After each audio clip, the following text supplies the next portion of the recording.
अस्सलाम वालेकुम, welcome to पैसा बोलता है विद अंजुम इब्राहिम। ख़वातीन हज़रात, जो सबसे ज़्यादा हमारा सेक्टर जो कि परफॉर्मेंस में पुअर है, जिसके अंदर इनएफिशिएंसीज भी हैं, करप्शन भी मानी जाती है और बहुत लंबे अरसे से है, and they have been piling up till today. जो है कोई भी हमें डोनर एजेंसी या बायलैटरल हो, मल्टीलैटरल हो, वो हमें लोन देने के लिए या हमें सपोर्ट करने के लिए तैयार नहीं है जब तक कि हम अपना ये सेक्टर को ठीक ना करें। वो सेक्टर है पावर सेक्टर। इसका सर्कुलर डेट जो है वो 2.6 ट्रिलियन के करीब है, थोड़ा बहुत प्लस माइनस 100 बिलियन के करीब फ्लक्चुएट करता रहता है, मगर आजकल जो है वो इतना इशू हो गया है कि जो करंट जो स्टैंड बाय अरेंजमेंट है, जो IMF का करंट प्रोग्राम है ऑनगोइंग, उसमें उन्होंने जो पहला रिव्यू का डॉक्यूमेंट से दूसरे रिव्यू के डॉक्यूमेंट्स गालिबन मंडे को आएंगे, कल तक आएंगे, मगर उन्होंने ये कहा था कि हमने हमारा उस डॉक्यूमेंट्स में जो गवर्नमेंट ने कमिट किया था, उन्होंने कहा था we remain resolved to address the drivers of secular debt flow, यानी कि हम इन resolved हैं, हम committed हैं. Mind you, this was actually a pledge made by the caretakers who did not have the mandate to make these pledges, but obviously जब first review आया था, जब when they were in power, तो ये review हुआ था. अब हमें देखना होगा कि इस रिव्यू में क्या होगा, मगर having said that today we will discuss कि क्या ड्राइवर्स हैं वो जिस पे कोई एक्शन लिया गया है कि नहीं अब तक. मैं अपने गेस्ट को इंट्रोड्यूस कराना चाहूँगी. राजा ताहिर बशारत चीमा साहब हैं, फॉर्मर मैनेजिंग डायरेक्टर हैं PEPCO, Pakistan electric power company. Studio में हमारे साथ हैं मोहम्मद आरिफ साहब, फॉर्मर मेंबर गैस हैं ओगरा के. हमारे बहुत सीनियर रिपोर्टर हैं, I think he is been doing it for decades, जो पावर सेक्टर करते हैं, मुश्ताक घुमन साहब बिजनेस रिकॉर्डर से. और जो गैस एंड पेट्रोलियम सेक्टर पे जिनकी बड़ी गहरी नज़र है, वो हैं वसीम इकबाल साहब, वो भी स्टूडियो में हमारे साथ हैं. आई स्टार्ट विद ताहिर बशारत चीमा साहब. जी सर, आप बताइएगा कि ये जो ड्राइवर्स ऑफ सर्कुलर डेट है, इस पे आपको कोई विजिबल change नज़र आता है from the time that the staff level agreement was reached, which led to this document on 15th November, I believe, to today. जी, मैं थोड़ा सा अर्ज़ करूं कि सर्कुलर डेट को रिड्यूस करने के लिए 4-5 चीज़ें हैं. मैं पहले बयान करता हूं, फिर मैं आता हूं कि उनमें से कौन सी चीज़ हुई है. कि जनरेशन की कॉस्ट अगर कम हो जाए, इसके बाद ट्रांसमिशन की कॉस्ट कम हो जाए, इसके बाद डिस्ट्रीब्यूशन की कॉस्ट कम हो जाए, इसके बाद डिस्ट्रीब्यूशन के या ट्रांसमिशन के लॉसेस कम हो जाएं, रिकवरी जो है वो बहुत ज़्यादा बढ़ जाए, और इसके बाद गोलो गुलजार बन जाए पाकिस्तान में. तो इनमें से कोई भी चीज़ अभी तक नहीं हुई. जिससे अब एक चीज़ ज़हन में आता है कि अगर सर्कुलर डेट कम करना है तो मज़ीद जिसे कहते हैं वो टैरिफ बढ़ाना पड़ेगा, जो हमारा वतीरा रहा है पिछले 10 साल से. जब भी कोई लॉस हुआ तो ठीक है, आप रेट उसके बढ़ा दें. अब हुआ क्या कि अब काफ़ी अरसे से ये काउंटर प्रोडक्टिव हो रहा है. जिस तरह रेट बढ़ रहे हैं उसी तरह बिजली कम बिकना शुरू हो गई है, और जिस तरह बिजली कम बिकती है तो वो टैरिफ लॉपसाइडेड हो रहा है. उसमें कैपेसिटी जो है तकरीबन 70% हो गई है. कैपेसिटी पेमेंट्स जो है, राइट, कैपेसिटी पेमेंट्स जो हैं. जी जी, वो और सर ये कैपेसिटी पेमेंट्स जो हैं, I mean would you agree with me कि जो कैपेसिटी पेमेंट्स हैं, these were agreed under the China Pakistan economic corridor, जितने प्रोजेक्ट्स बने थे, और गालिबन वो नवाज शरीफ साहब की ही गवर्नमेंट थी जिसमें they agreed to these capacity payments. Is that right? नहीं जी, खाली वो नहीं है. जिस दिन से IPPs पैदा हुए हैं पाकिस्तान जी, बट उसकी तो डील हो गई थी जी, वो डील तो इमरान खान की एडमिनिस्ट्रेशन में हो गई थी. कोई डील नहीं हुई. मैं आज की बात कर रही हूं सर. जी, मैंने अर्ज की कभी भी कोई डील नहीं हुई. कि जो टैरिफ है उसके 2 हिस्से हैं, एक कैपेसिटी चार्ज है और दूसरा उसमें एनर्जी चार्ज है. ये आपको देना ही देना पड़ता है, कभी भी ये गायब नहीं हुआ. ये उसी तरह ये है. लेकिन अब क्या हो रहा है कि इसका वजन इस तरह बढ़ रहा है कि आप बिजली ले नहीं रहे, आपको ज़रूरत नहीं है, तो कैपेसिटी चार्जेस देने पड़ते हैं, ओके यानी कि विदाउट ओके बशारत साहब, एक second, let me confirm this with Mushtaq घुमन साहब, ये जो खान साहब की गवर्नमेंट में डील हुई थी, वहाँ गालिबन ISI भी बैठी हुई थी, जिन्होंने डील की थी विद पावर पॉलिसी, जो IPPs पहले के थे, उस पर डील नहीं हुई थी? नहीं, वो तो ऐसे मतलब सबके साथ तो नहीं हुई थी, लेकिन ये कि उनमें कोई 43 पैसा के करीब नॉट टू मच बट हुई तो थी, राइट? तो वो तो कोई चीज़ नहीं है ना। हाँ, तो एंड इन एनी केस वो जो थे IPPs, they were already at a stage where वो उनकी वो जो लाइफ स्पैन था, लाइफ ख़त्म हो रही थी, राइट? सब बाज़ों की तो 2002 में जो लगे थे। हाँ, उन पे में हबको का एक इशू था जो पुराना पर लगा हुआ है, बाकी उनकी अभी लाइफ है, लेकिन ये कि वो 30 साल तक तो 25-30 साल उनकी लाइफ होती है। पर बट उसमें टेक और पे नहीं हो गया था?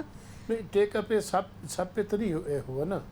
वो तो एक दो के लिए, जैसे कैपको जो है उसका एक इशू चल रहा था, उसको कह दिया था। हबको के साथ भी आप इस वक्त टेक और पे का ही मसला है, लेकिन ये कि वो खड़े तो उधर ही हैं, जब वो बेचते हैं, जब इनको ज़रूरत है तो बहुत ही महंगी बिजली होती है उनकी। अगर ना चल रही हो तो फिर वो ज़ाहिर है आप देते तो उनको कुछ नहीं, लेकिन जब उनकी फ्यूल की कास्ट ही इतनी ज़्यादा है तो बिजली भी बहुत महंगी पैदा करेंगे ना।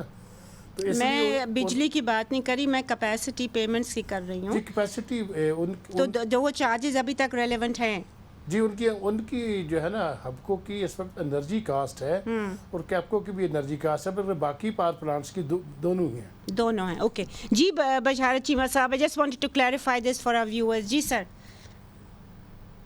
नहीं, आपने बहुत अच्छा किया। तो अब हो ये रहा है कि जैसे टैरिफ बढ़ता है, नतीजतन ये है कि डाउन टर्न कंजम्पशन में होती है, कंजम्पशन कम हो गई है, जिसकी वजह से ये है कि रॉ कैपेसिटी चार्जेस देने होते हैं, जिसके बाद मजीद टैरिफ बढ़ाना पड़ता है। सही। मकसद क्या हुआ कि जब तक आप इसके मसले को हल नहीं करेंगे तो आगे नहीं चलेगा। तो मसले हैं इसमें।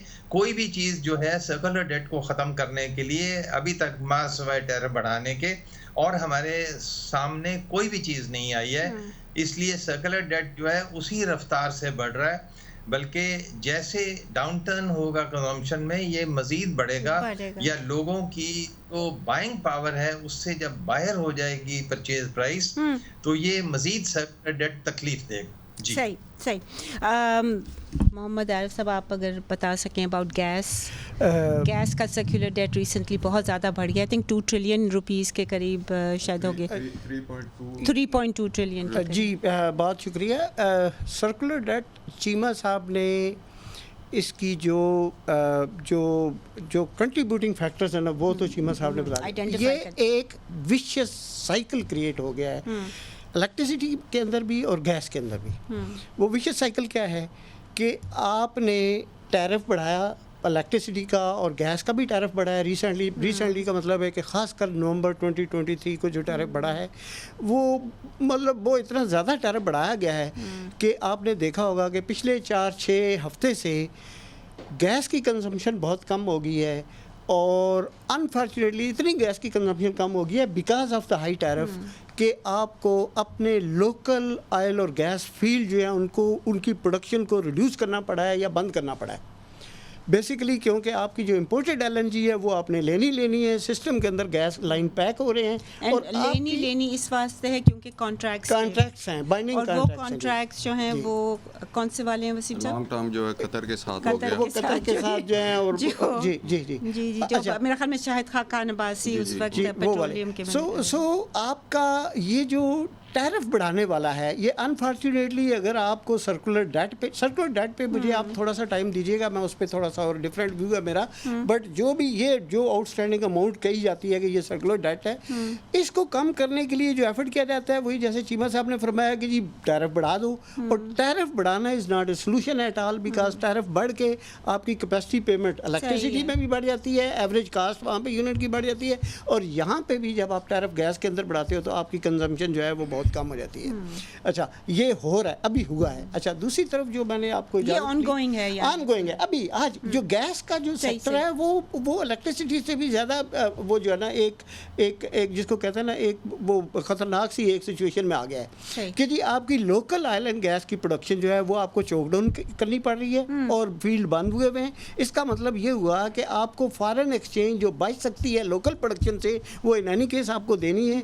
इकनॉमी ऑफ द कंट्री जो है आपकी पहले ही वो आपके पास पैसे नहीं है, IMF को आपको बैक करना पड़ रहा है। और वो दूसरी तरफ आप ये देखें कि कॉरेस्पॉन्डिंग अमाउंट ऑफ जिसको कहते हैं एनर्जी आप पूरी मार्केट में या GDP में आप पंप नहीं कर सकते हो। आपकी इंडस्ट्री शट डाउन हुई हुई है, आपकी प्रोडक्टिविटी बहुत कम हो गई है। सो एनर्जी का एक ऐसा ही विशेष सर्कल है कि एक तरफ कि हमारे यहाँ कंज्यूमर की गैस और बिजली दोनों की कंज्यूमर के टैरिफ बहुत हाई हैं ऑलरेडी, और उस हाई टैरिफ के साथ ये जो वो बदनीति आपको के माल एडमिनिस्ट्रेशन कहें, करप्शन कहें, ये जो हम कहते जा रहे हैं कि जी हमारा जो सर्कुलर डेट है ये ख़त्म नहीं हो रहा, इस पे आई हैव सीरियस रिजर्वेशन इस अमाउंट्स पे कि जी ये कितनी अमाउंट है इस पे। This is more or less? नहीं, I think it is much less than what is being said. वजह क्या है? It is only a matter of basically cash flow management. अगर आपके पास कैश फ्लो आती है, फॉर एग्जांपल एक सिंपल एग्जांपल आप लीजिएगा, कौन सा ऐसा कंज्यूमर है अदर देन फ्यू, इलेक्ट्रिसिटी में मुझे नहीं पता, पर गैस सेक्टर में मुझे बहुत अच्छी तरह पता है कि गैस सेक्टर के अंदर कौन सा ऐसा कंज्यूमर है जो अपना बिल वक्त पे पे नहीं करता।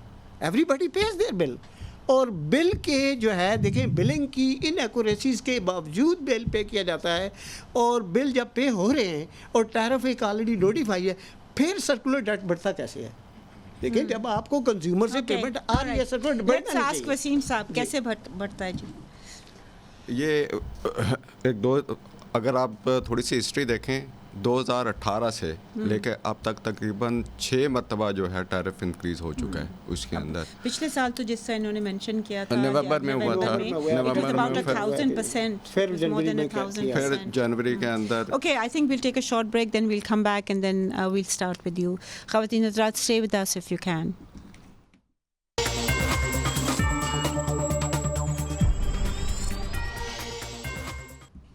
Welcome back ladies and gentleman.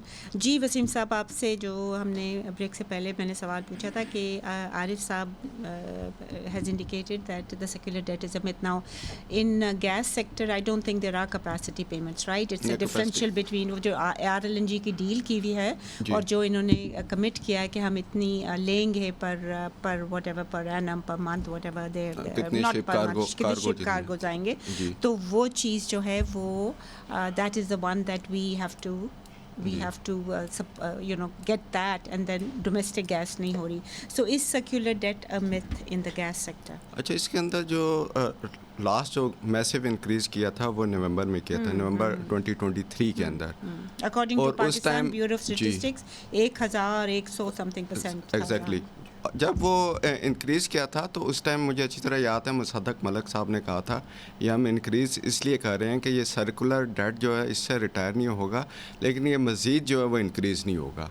और नवंबर से लेके उन्होंने जो एस्टिमेट दिया था जून जुलाई तक का, उन्होंने कहा ये तकरीबन 700 बिलियन जो है ये तकरीबन जो बनता है, तो इसको हम इसको रोकने के लिए ये गैस जो है टैरिफ जो है वो इंक्रीज़ कर रहे हैं। अगेन जो है उन्होंने डोमेस्टिक जो 67% जो है डोमेस्टिक का इंक्रीज़ किया था फरवरी में आके।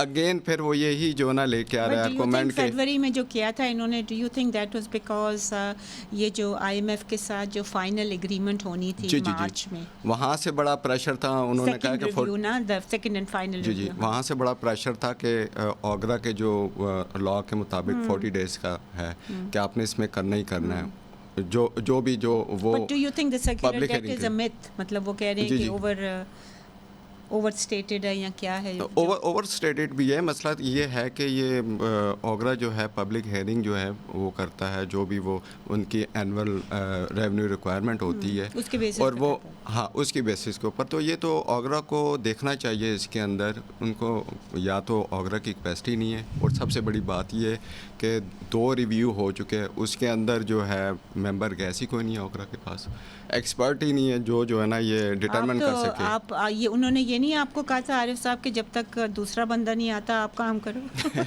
नहीं जी, वो इस तरीके से अगर मेरिट पे काम होना शुरू हो गया तो शायद हमारे मसले बहुत कम होते। नहीं, बट मतलब है कि इन एनी केस जी वसीम साहब जी, पब्लिक हियरिंग अभी रिसेंटली फिर दोबारा हुई है। फिर जो है हमारी जो बात हुई है वहाँ चेयरमैन ओगरा के साथ, वो भी यही कह रहा है कि हमने काफ़ी दफ़ा उनको कहा है कि हमें एक एक्सपर्ट चाहिए जो एक्चुअल डिटरमिन के गैस की प्राइस जो है ना, जो रेवेन्यू रिक्वायरमेंट दे रहे हैं कि क्या होनी चाहिए उसके अंदर, वेल हेड प्राइस क्या है, और जो बाकी जो ये गैस कंपनी जो कह रहे हैं इसमें जी उसका बेसिकली तो मैनेजमेंट का जो ज़्यादा मैनेजमेंट को। जी घुमन साहब, I come to you, do you have any comments on how why the circular debt in the power sector is as high as it is?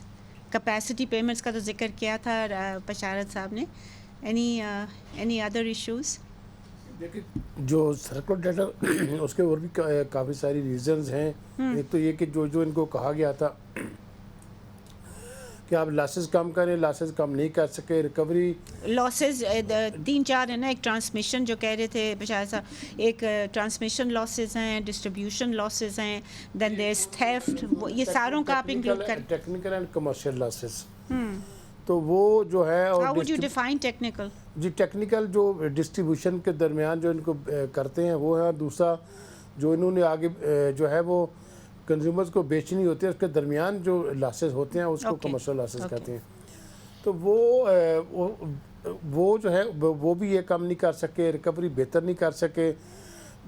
ये मेन चीज़ें जो थी ना इनको करनी थी। फिर इन्होंने एक ड्राइव तो शुरू की जिसमें कोई कहते हैं जी कि कोई 90 अरब रुपया हमने लोगों से रिकवर किया, और उसमें भी तकरीबन 5.5 अरब जो है वो टोटल जो है वो थेफ्ट के हवाले से उन्होंने रिकवरी हुई है। बाकी तो लोगों के एरियर्स थे, उनको प्रेशराइज करके पकड़ दकड़ करके उन्होंने कर लिया। लेकिन जो वो भी ज़रूरी था ना जी, पकड़ दकड़ करना, क्योंकि एरियर्स इतने सालों के पड़े हुए थे उनके भी। So it's a good thing कि दे डिड दैट, राइट? जी ऐसे ही है, लेकिन उसमें बेशुमार ऐसे भी है कि लोगों को इन्होंने ओवर बिलिंग कर के ऐसी जगह पे छोटे छोटे लोग हैं, मतलब उनको डाले हुए हैं जो अपनी ये बेसिकली जो अपनी ये चोरी करके दूसरों को बेचते हैं आगे, तो वो उन कंज्यूमर्स पे डाल देते हैं जिनका कोई माई बाप नहीं होता। तो वो अगर किसी को 10 लाख भेज दिया तो वो दे ही नहीं सकता, तो फिर 500 अगले साल डाल के भी उसमें तो मतलब 10 लाख 500 कर दिया था ताकि वो जिंदा रहें कि भाई इन पे ही है सारे का सारा। बेसिकली सेक्टर जो है वो तो ऑलमोस्ट क्रूअल्टी, राइट, वीक हुआ है, और ये जो डिस्कोज के मुलाजिम हैं वो रिच हो गए हैं। इतना मतलब लोग पूरी सोसाइटीज़ के जो है वो बेच देते हैं, उनको फ्री देते हैं और लोग दूसरे लोगों पे डाल देते हैं। जो एग्रीकल्चर लोग कंज्यूमर्स हैं उन पे डाल देते हैं। तो उसमें कहीं भी बेहतरी अभी तक कोई नहीं आई। मुझे भी चीमा साहब की तरह कहीं नज़र नहीं आया। इसीलिए सर्कुलर डेट में जो कमी आती है वो सिर्फ जो इन्होंने हुकूमत ने जो इनको सब्सिडी दी हुई है 970 अरब मौजूदा माली साल में, वो ले लेते हैं और उतनी कम होती जाती है, परफॉर्मेंस नहीं है। राइट, परफॉर्मेंस नहीं है।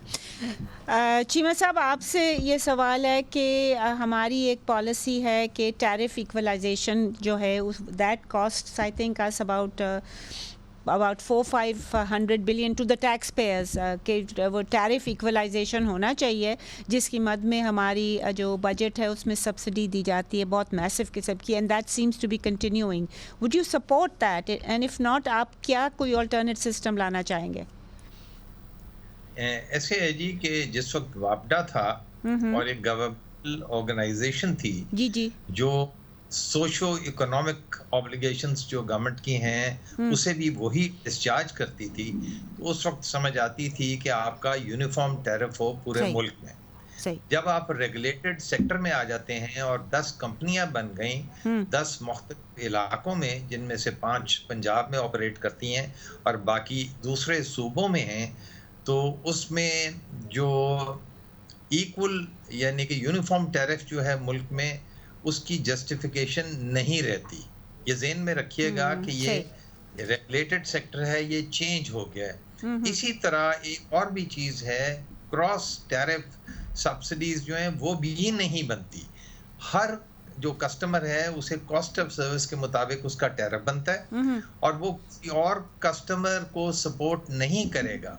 अगर हुकूमत जो है वो सोशो इकोनॉमिक या सोशो पॉलिटिकल रिक्वायरमेंट्स के तहत किसी सेगमेंट को सपोर्ट करना चाहती है तो टारगेटेड सब्सिडीज देना होंगी। यही चीज है जो IMF बार बार प्रचार कर रहा है कि आप सब्सिडीज जो है ना कस्टमर्स पे, यानी कि क्रॉस टैरिफ सब्सिडीज भी ना हो, और इसके बाद आपको खुलेआम जिसे कहते हैं विदाउट टारगेट्स, आप यूनिफॉर्म टैरिफ के लिए या किसी को सस्टेन करने के लिए एक सेगमेंट को आप पैसे ना दें।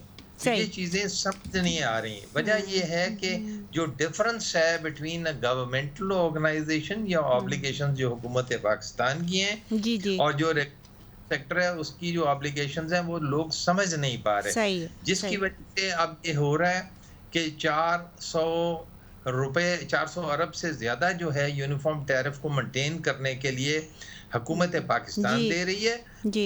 इसके अलावा सो कॉल्ड एफिशिएंट डिस्कोस हैं, बिलखुसूस पंजाब जो हैं वो तकरीबन 370 अरब के करीब उनके सार्फिन जो हैं यूनिफॉर्म टैरिफ रखने के लिए वो भी पैसे अदा कर रहे हैं। सही। इसके अलावा और के इलेक्ट्रिक में भी के इलेक्ट्रिक के लिए भी टैरिफ डिफरेंशियल, हालांकि that's a private entity, distribution से लेके जनरेशन से डिस्ट्रीब्यूशन तक उसका।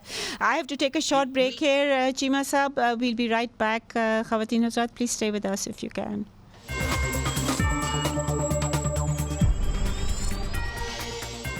Welcome back, ladies and gentlemen. जी चीमा साहब, आप कुछ कह रहे थे before the break, if you want to complete your thought.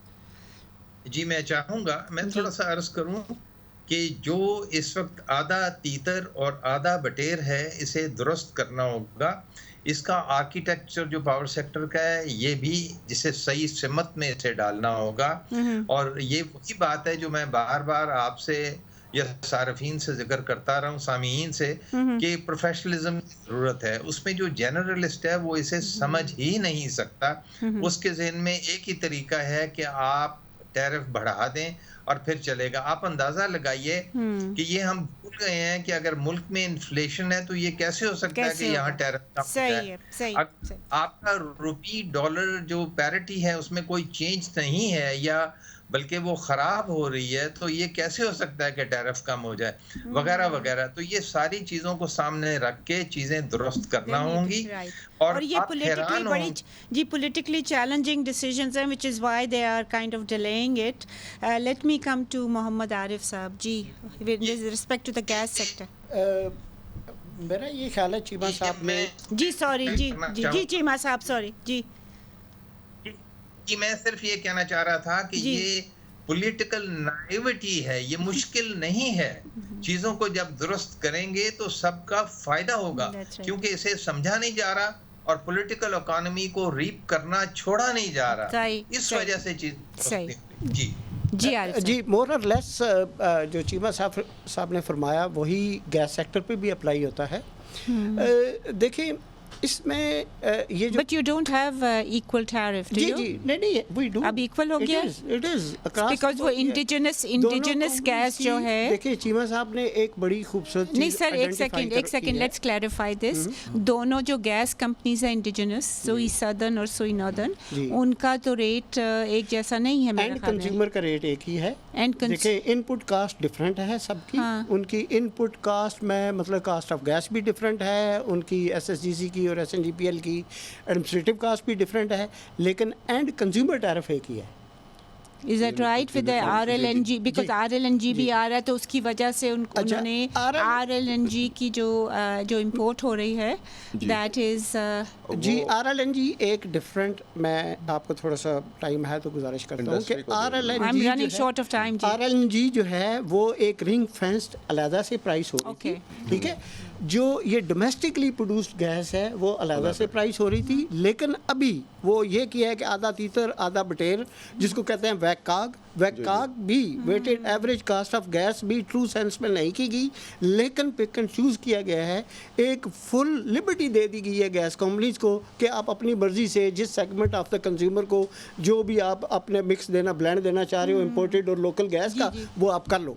सो ये एक ऐसी कम्प्लेक्सिटी है जिस पे एक मैं ये कहना चाहूँगा कि जो टोटल रेवेन्यू रिकवरी है, मैं नवंबर 2023 से ऑनवर्ड की बात कर रहा हूँ कि टोटल रेवेन्यू रिकवरी एक तो होती है कि एक साल की एनुअल रेवेन्यू रिक्वायरमेंट, उस रिक्वायरमेंट के अलावा जो एडिशनल उन्होंने टैरिफ बढ़ाया है वो इतनी अमाउंट है, मैं रफली कह सकता हूँ कि वो 1000 बिलियन की अमाउंट एडिशनल कलेक्ट की गई है रफली। किसी को नहीं पता, ना डीजी गैस को, ना ओगरा को, ना किसी और को, प्लानिंग को, ना मिनिस्ट्री पेट्रोलियम को, कि जी ये एग्जैक्ट एस्टिमेटेड या एक रीजनेबल एस्टिमेट कितना है जो पूरे साल में एडिशनल रिकवरी करेंगे टू पे ऑफ वो so called inter circular debt. ये एक बहुत बड़ी अमाउंट है जो इंटर सर्कुलर डेट का रिकवरी के लिए एडिशनल अमाउंट डाली गई थी, इसलिए 1000% टैरिफ गैस का बढ़ाया गया था। ठीक है, हाँ, दैट वाज द रीज़न कि जी पिछली रिकवरी करनी थी कि जी वो सर्कुलर डेट को कम करना है। वो कितनी अमाउंट रिकवर हो रही है किसी को नहीं पता। ये मैंने नवंबर की बात की, जनवरी में आके फर्दर टैरिफ बढ़ाया गया। वो जो फर्दर टैरिफ उसी जनवरी वो जो टैरिफ बढ़ाया गया वो भी उसी साल के अंदर फर्दर एडिशनल रिकवरी है। सो ये total recovery of the revenue जो है वो पहले तो किसी को समझ ही नहीं है कि टोटल रिकवर हो कितना रहा है। ठीक है, दूसरी चीज़ ये है कि जैसे एक चीज़ साहब ने फरमाया, आपका ख्याल है कि जो सर्कुलर डेट है because of this additional recoveries, वो सर्कुलर डेट देखें, एडिशनल रिकवरी से डेट को ख़त्म हो जाना चाहिए इफ़ देयर इज एनी। मैं उसको भी चैलेंज करता हूँ कि अमाउंट है कितनी, that is merely A cash flow. अगर नहीं है सर तो इनका क्या सेंस क्या बनती है to give such a high figure? Can you explain that? मैं आपको this could not be anything other than sheer maladministration, misappropriation, inefficiencies could not be termed। नहीं, कुछ नहीं। वजह क्या है, मेरी गुजारिश सुनिएगा कि अगर एक गैस कंपनी एक साल का उसका अगर पे रोल एक साल का 20 अरब रुपए का है, जी, अगले साल का वो 50 अरब रुपए का कैसे एस्टिमेट कर सकता है? मतलब एक आप जितना भी इन्फ्लेशन कर लें, जितने भी आप बढ़ा लें, how can that be termed as a reasonable demand कि जी हाँ जी अब पहले 20 अरब रुपए आपकी कास्ट है, अगले साल आप 50 अरब रुपए आप पे रोल पे डाल दें। सो ये इनएफिशिएंसी और मिस एप्रोप्रिएशन है। और दूसरी एक और है नॉन प्रोफेशनलिज्म और इनकम्पिटेंस। ये चीमा साहब पहले हमारे जो प्रोग्राम में आए थे वो भी कह रहे थे कि नॉन प्रोफेशनलिज्म गैस के में तो मेरे ख्याल में मुसद्दक मलिक साहब इंचार्ज हैं, but he is actually a pharmacist, right? Though he's got a lot of experience, probably more experience in being the federal minister than a pharmacist. जी वसीम साहब, आरिफ साहब ने बाकी बातें तो की है लेकिन यूएफजी की बात नहीं की कि यूएफजी का रेशो आप देखें एसएचजीसीएल का अनअकाउंटेड फॉर गैस, यानी कि ये सिस्टम से ही गायब हो रही है। जी बिल्कुल। अब एसएचजीसीएल का वैसे जो ओगरा जो अलाउ करता है 6.5%, लेकिन जो वहाँ पे अगर एसएचजीसीएल जो सिंध और बलूचिस्तान को जो गैस दे रहा है उसका 15% इस टाइम है। एसएनजीपीएल जो पंजाब और केपी और वहाँ पे जो दे रहा है उसका भी काफ़ी हाई है, लेकिन वो क्लेम कर रहा है कि जी हमने तो 6.5 से भी नीचे हम आ गए, 5% आ गए उसके अंदर। Now what would you call that? Maladministration? Of course I will call. Let me just give you an example, please. I just want to go to Goma. जी अगर हम अपने मुल्क को ठीक करना चाहते हैं तो we need to be, for God's sake, we need to be honest. That's right. Honesty ये है कि कराची शहर के अंदर, मैं जब मेंबर गैस था ओगरा में 2 साल पहले तक, कराची शहर के अंदर 7 लाख से 10 लाख तक ऐसे कंज्यूमर हैं जिनका गैस का मीटर ही नहीं लगा हुआ और वो बगैर मीटर के गैस कंज्यूम करते हैं और वो सारे का सारा वॉल्यूम यूएफजी में डाल देते थे। मैडम मतलब what would you call this? That's right, ठीक है ना। सो देखिए दूसरी चीज़ ये यूएफजी का बहुत ही सही, वसीम थैंक यू, आपने याद करवाया कि ये तो एक ऐसा इशू है कि ये सीधी एक आप ये समझ लें कि बस बालाई है, निकाल के साइड पे कर लें। यूएफजी जितनी ज़्यादा क्लेम करें इतने ज़्यादा पैसे निकाल के आप साइड पे कर लें, ये सीधे। हाउ कैन यू अफोर्ड कि जी आपने $100 मिलियन का एक कार्गो लेके आए हो LNG का, जिसमें से आप $12 मिलियन जो है वो कहो जी ये UFG है। Okay, I am run out of time, final word घुमन साहब।